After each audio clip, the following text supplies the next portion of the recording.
Hello students, welcome to Sagar Sharma classes. आज हम आपके लिए लेके आए हैं revision series for 100% JRF accounting and income tax most important questions.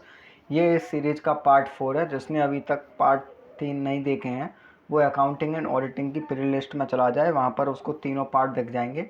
इसमें हम मोस्ट इम्पोर्टेंट क्वेश्चन करा रहे हैं जो कि एग्जाम पॉइंट ऑफ व्यू से आपके लिए मोस्ट इम्पोर्टेंट हैं। जिसने अभी तक हमारा टेलीग्राम ग्रुप ज्वाइन नहीं किया है जो कि सागर शर्मा क्लासेज के नाम से है, वो आपकी डिस्क्रिप्शन में दी हुई लिंक के थ्रू ज्वाइन कर सकता है, जिसमें मोस्ट इम्पोर्टेंट आपके क्विज कराते हैं कॉमर्स और पेपर 1 दोनों के लिए।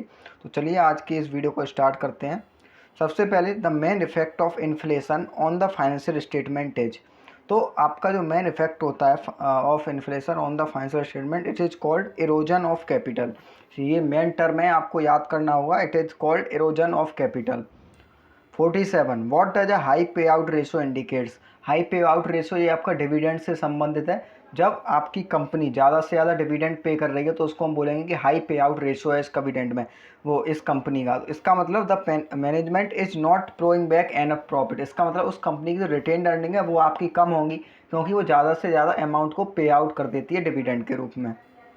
An individual is said to be resident or ordinary resident in India if she or he complies with।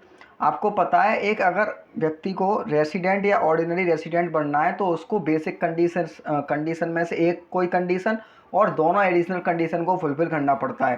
तो इस केस में जो राइट आंसर है वो आपका डी हो जाएगा, one of the basic condition and the two additional conditions. यहाँ पर मिसप्रिंट हो गई है तो यहाँ पर ये वन नहीं है। यहाँ पर अगर आप इसको हटा देते हो,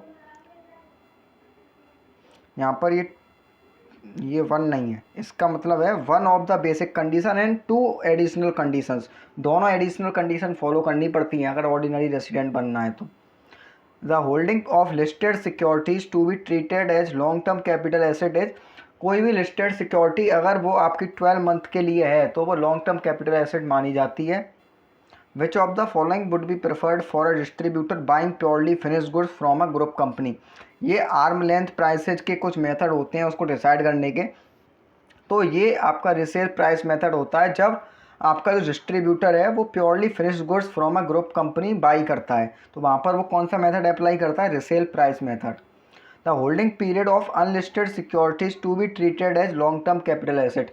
जैसा कि लिस्टेड सिक्योरिटीज के केस में आपका 12 मंथ का टाइम पीरियड था, तो अनलिस्टेड सिक्योरिटीज में आपका 24 मंथ का टाइम पीरियड है, उसके बाद वो कैपिटल एसेट्स माने जाने लगती हैं। Section 35 AD shall be allowed to an assessee who is carrying on any of the following specified business। ये मोस्ट इंपॉर्टेंट क्वेश्चन है। Setting up and operating of a cold chain facility, setting up and operating of every, यहाँ पर every नहीं होता है, कुछ आपके selected ware house facility है जिसके ऊपर उसे सेक्शन 35 AD आपका एप्लीकेबल होता है। Building and operating a hospital anywhere in India with at least 50 beds. 50 beds का प्रोविज़न नहीं है, इससे ज़्यादा बेड्स का प्रोविज़न है। तो जो राइट आंसर है वो केवल आपका ए है। जो आपकी कोल्ड चेन फैसिलिटी का कोई अगर सेटिंग अप और ऑपरेटिंग हो रहा है तो वहाँ पर सेक्शन 35 आपका एप्लीकेबल माना जाता है और वो स्पेसिफाइड बिजनेस की कैटेगरी में आता है। The act of dodging tax without breaking the law. आप लॉ को ब्रेक नहीं कर रहे हो लेकिन आप अपने टैक्स को बचा रहे हो, तो वो होता है आपका tax avoidance. Which of the following companies are not eligible for computation of presumptive income under section 44 AD। आपको पता है कुछ आपकी प्रिजम्पटिव इनकम होती है जो कि 44 AD में बनाई जाती है, उसमें आपके कुछ असेसी एलिजिबल नहीं है। उसमें से एक है आपका LLP, partnership firm, resident individual, resident HUF, ये तीनों ही एप्लीकेबल हैं लेकिन LLP उसके लिए एप्लीकेबल नहीं है। लास्ट क्वेश्चन हमारी इस वीडियो का है, is the acknowledgement of filing return of income.